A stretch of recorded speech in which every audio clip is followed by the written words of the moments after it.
Jessica, Aaron, and the murder of Kimberly Kimmy Jo Dots, a tragic tale of bullying and betrayal. Thanks for tuning in to this episode of True Crime Story. If you like this case, be sure to subscribe to our channel for more thrilling true crime stories. Don't forget to hit the notification bell so you don't miss out on future episodes. If you have any thoughts or theories on this case, please leave a comment below. We love hearing from our viewers and would love to hear your perspective. Share this episode with your loved ones and let's get the conversation started. True crime stories can be tough to hear, but they can also help us learn and grow. Thanks again for watching, and we'll see you in the next episode of True Crime Story. Jessica, Aaron, murder 15-year-old Kimberly Kimmy. Jo Dots. The teens thought Kimmy would snitch on them May 10th, 1998, a day that would forever be etched in the minds of a group of teens in Clearfield. Kimberly, a shy and vulnerable girl, had recently joined the group, eager to fit in. But as they gathered in the woods, discussing grand plans to run away to Florida, Kimberly's doubts began to surface. She confided in the group that she couldn't leave her mom behind, that she couldn't abandon the only home she had ever known. But her words fell on deaf ears. One of the group members, fueled by a sense of betrayal, revealed a dark secret Kimmy had once told on her to her parents.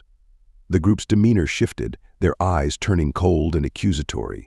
They saw Kimberly's decision to stay as a threat, a potential rat in their midst, and so they turned on her. The group's anger and fear boiled over, culminating in a horrific act of violence. Kimberly, a defenseless and innocent girl, was attacked, hung from a tree, and beaten with rocks. Her cries for help went unanswered, her pleas for mercy ignored. As the group dispersed, leaving Kimberly broken and battered, they couldn't have known the gravity of their actions. They couldn't have known that their cruelty would haunt them for the rest of their lives, that the memories of that fateful day would linger, a constant reminder of their capacity for evil. They couldn't have known that their thoughtless words and deeds would leave an indelible mark on Kimberly's soul, a scar that would never fully heal. But for Kimberly, the damage was done, her trust shattered, her sense of self-worth destroyed. The innocence and naivety she once possessed were replaced with a deep-seated fear and mistrust of others. The world, once a vibrant and welcoming place, had become a dark and foreboding landscape, full of potential threats and dangers. The pain and trauma she endured would become a constant companion, a shadow that followed her every step, a reminder of the brutality she suffered at the hands of those she trusted. Kimberly's life was forever shattered. The joy and laughter that once filled her heart were replaced with tears and sorrow. Her relationships with others would never be the same, as she struggled to form connections, to trust again. The scars of that fateful day would remain, a constant reminder of the cruelty and brutality she endured, a haunting testament to the devastating power of bullying and manipulation. It was a day that would etch itself into Kimberly's memory forever. The day Jessica and Aaron's twisted game turned deadly. They placed a noose over Kimberly's head, slung the other end over a maple tree branch, and pulled the rope with all their strength. Kimberly's body flew up into the air, her legs kicking wildly, her arms flailing in desperation. And then, the unthinkable happened. Her body began to shake and convulse, her life slipping away with each passing moment. Moments later, her body went limp, and she fell to the ground, her young life extinguished in an instant. The brutality of that act would haunt Kimberly's loved ones, a constant reminder of the evil that had been inflicted upon her. The pain and anguish would linger, a scar that would never fully heal. And as for Jessica and Aaron, their actions would forever be etched in the annals of history, a grim reminder of the devastating consequences of bullying and manipulation. As Kimmy lay on the ground gasping for air, Jessica grabbed a basketball-sized boulder and smashed her in the face. The other 17 stood around watching, some egged them on, and a couple participated in the cover-up. Jessica and Aaron callously covered Kimmy's lifeless body with leaves, as if trying to conceal the evidence of their heinous crime. But Jessica's chilling comment to one of the others in the group revealed the true depth of their depravity. It was fun to hang someone. It would be fun to do it again. These words spoke volumes about the pair's utter lack of empathy and their twisted desire for violence. Meanwhile, the search for Kimmy continued, with an unsettling sense of urgency. On May 19, 1998, an unusually hot day, a search party assembled to scour the woods for any sign of the missing teen. Aaron Straw, one of the perpetrators, had the audacity to join the search party, pretending to be a concerned citizen. He feigned ignorance, asking questions and making comments that seemed innocent enough, all while hiding his complicity in Kimmy's murder. His actions were a twisted attempt to deflect suspicion and cause confusion among the searchers. As the search party combed through the woods, Aaron would often discover clues, only to later realize they were irrelevant. He would point out false leads, sending the searchers on wild goose chases, wasting precious time and resources. His goal was to create chaos and misdirection, to keep the focus away from himself and his accomplice, Jessica. Aaron's deceitful behavior during the search was a cruel mockery of the efforts to find Kimmy. He was playing a twisted game of cat and mouse, using his fake concern to manipulate others and avoid detection. His actions added insult to injury, causing even more pain and suffering for Kimmy's loved ones. It's a stark reminder that sometimes the most heinous criminals can hide in plain sight, using their charm and deceit to evade justice. But eventually, the truth will come to light and justice will be served. As the search party made their way through the dense underbrush, they stumbled upon a gruesome discovery: Kimberly's body in the gallows harbor, in a state of advanced decomposition. The sight was horrific, a grim testament to the brutality of her murder. Aaron Straw's world was about to come crashing down around him, as the truth of his involvement in Kimmy's death began to unravel. The search party's cries of horror and despair echoed through the woods, a haunting reminder of the tragedy that had unfolded. As the news of Kimmy's body spread, the community was left reeling in shock and grief, struggling to comprehend the senseless violence that had claimed the life of a young and innocent girl. The investigation that followed would reveal the shocking truth about Jessica and Aaron's involvement, exposing the dark secrets they had tried so desperately to conceal. Police questioned Straw about the discovery, and at first, he tried to maintain a facade of innocence. But within a few questions, his alibi began to crumble, and he soon became defensive and agitated. Sensing his guilt, the authorities pressed on, and Aaron's resolve began to weaken. Finally, he cracked under the pressure and told authorities about the murder, but in a shocking twist, he blamed his girlfriend, Jessica, for the actual murder. Aaron's attempt to shift the blame was a desperate bid to save his own skin, but the police were not fooled.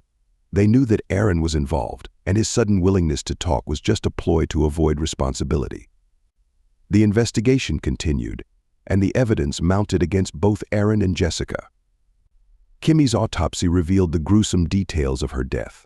The forensic pathologist testified that she had died from repeated blows to her head from a rock, a brutal and inhumane act that showed no regard for human life. But what was even more shocking was the revelation that Kimmy was dead or in the process of dying from the hanging by the time she was hit with the rocks. This meant that the hanging had been a fatal act, and the subsequent blows were mere cruelty. The autopsy report was a damning indictment of the perpetrator's cruelty, and it left no doubt about the heinous nature of the crime. As the investigation continued, the police were determined to bring both Aaron and Jessica to justice for their roles in Kimmy's tragic and senseless murder. As the investigation unfolded, police questioned the other girls who were at the scene of Kimmy's murder. They all seemed shaken and distraught, but as the police dug deeper, they began to notice inconsistencies in their stories. Some of the girls seemed hesitant to meet the police's gaze, while others appeared overly eager to please. Despite their initial suspicions, the police soon realized that the other girls were not directly involved in Kimmy's murder. However, they did uncover some disturbing information. The girls had all been influenced by Jessica and Aaron, who had manipulated them into participating in the hanging. As the police continued their investigation, they began to zero in on Aaron and Jessica as the main suspects. They discovered that the pair had a history of violent behavior and had previously discussed harming Kimmy. In the end, all 7 teens who were at the scene of Kimmy's murder were charged in her death. However, only Jessica and Aaron went on trial for her actual murder. The other girls were charged with lesser crimes, such as accessory to murder or manslaughter. The trial was a dramatic and emotional affair, with both sides presenting their cases. In the end, the jury delivered a guilty verdict for both Jessica and Aaron, who were convicted of Kimmy's murder. The other girls received lesser sentences for their roles in the tragedy. As the dust settled, the community was left to grapple with the aftermath of the senseless murder. It was a stark reminder of the dangers of bullying, manipulation, and violence, and the devastating consequences that can result when young people are influenced by harmful ideologies. In January 1999, the jury delivered a verdict that would bring some measure of justice to Kimmy's family and friends. Jessica, the mastermind behind the brutal murder, was convicted on multiple counts, including 1 count of conspiracy to commit homicide, 2 counts of aggravated assault, and 2 counts of conspiracy to commit aggravated assault. The severity of the charges reflected the heinous nature of the crime, and the 17-year-old was sentenced to life in prison without parole. The courtroom was somber as the judge handed down the sentence, the weight of the consequences settling in on Jessica. Her actions had led to the senseless murder of a young girl, and now she would spend the rest of her life behind bars, a stark reminder of the devastating consequences of her cruelty. Aaron Straw, the other perpetrator, also faced justice. He was convicted of first-degree murder and 8 related counts, a testament to the brutality of his actions. Like Jessica, he received a sentence of life in prison without parole, a fitting punishment for his role in Kimmy's tragic death. As the 2 perpetrators were led away in handcuffs, the courtroom erupted in a mix of emotions: relief, sadness, and anger. Kimmy's loved ones finally had some measure of closure, but the pain of their loss would never fully subside. The case served as a stark reminder of the dangers of bullying, manipulation, and violence, and the devastating consequences that can result when young people are influenced by harmful ideologies. The aftermath of Kimmy's murder saw several of her peers face justice for their roles in the heinous crime. However, the proceedings were marred by allegations that some of the defendants' parents attempted to influence the judgment with money. 3 of the others involved in the murder were sentenced to 6 months in juvenile detention, a relatively lenient punishment considering the severity of their actions. One of them, Teresa Wolf, had actively participated in the murder by tightening the noose around Kimmy's neck, yet she was still given a mere 6 months in detention. It was rumored that her parents had used their wealth and influence to try to secure a lighter sentence for their daughter. Another person, Dawn Laniger, who had invited Kimmy to the woods under false pretenses, received probation. This sentence was particularly controversial, as many felt that Laniger's actions had been instrumental in leading Kimmy to her death. Laniger's parents were also accused of trying to use their wealth and influence to sway the judge's decision. Tracy Lewis, the cousin who had claimed that Kimmy had told on her before, received a more substantial sentence of 5 to 25 years in prison. However, she only served 5 years before making parole, a fact that left many in the community feeling that justice had not been fully served. Lewis's parents had also been accused of attempting to use their wealth and influence to secure a lighter sentence for their daughter. The allegations of attempted bribery and influence peddling cast a shadow over the entire proceedings, leaving many to wonder whether justice had truly been served. The case served as a stark reminder of the dangers of bullying, manipulation, and violence, and the devastating consequences that can result when young people are influenced by harmful ideologies.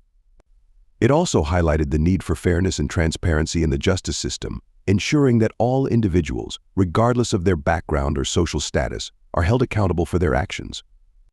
The tragic story of Kimmy's murder serves as a stark and sobering reminder of the devastating consequences of bullying, manipulation, and violence. The actions of Jessica, Aaron, and their friends were driven by a toxic and destructive mix of peer pressure, cruelty, and a complete lack of empathy. Furthermore, the failure of parental guidance and responsibility played a significant role in this tragedy. The lack of supervision, disregard for their children's actions, and neglect of their welfare allowed this toxic behavior to flourish. This senseless tragedy is a heart-wrenching reminder that we must all take responsibility for our actions and treat others with kindness, respect, and compassion. We must recognize the warning signs of bullying and manipulation, and we must act swiftly to prevent such tragedies from occurring. We must also hold ourselves and others accountable for our actions, and we must work towards creating a society that values empathy, kindness, and respect for all individuals. Bad parenting and a lack of accountability can have devastating consequences, as seen in this case. It is crucial that parents take an active role in their children's lives, teach them empathy and kindness, and hold them accountable for their actions.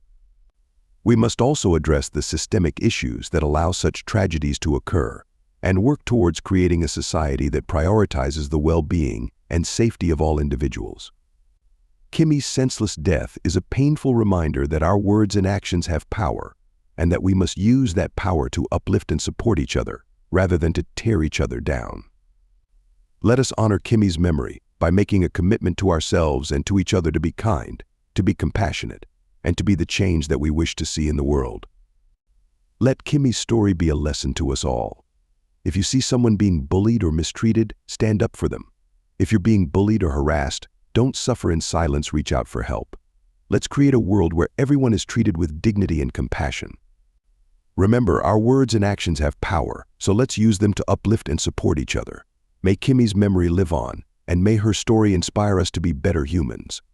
For tuning in to this episode of True Crime Story, where we dove into the heartbreaking case of Kimberly Kimmy Jo Dots. Join us next time as we explore another shocking and intriguing case that will leave you on the edge of your seat, pausing for dramatic effect. The mysterious disappearance of Tara Calico.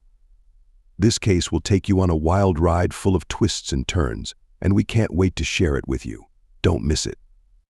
If you want to stay up to date on our latest episodes, be sure to subscribe to our channel and hit the notification bell. That way, you'll never miss a new episode or any exclusive content we might share. We're passionate about sharing true crime stories that need to be told, and we're grateful for your support. See you in the next one.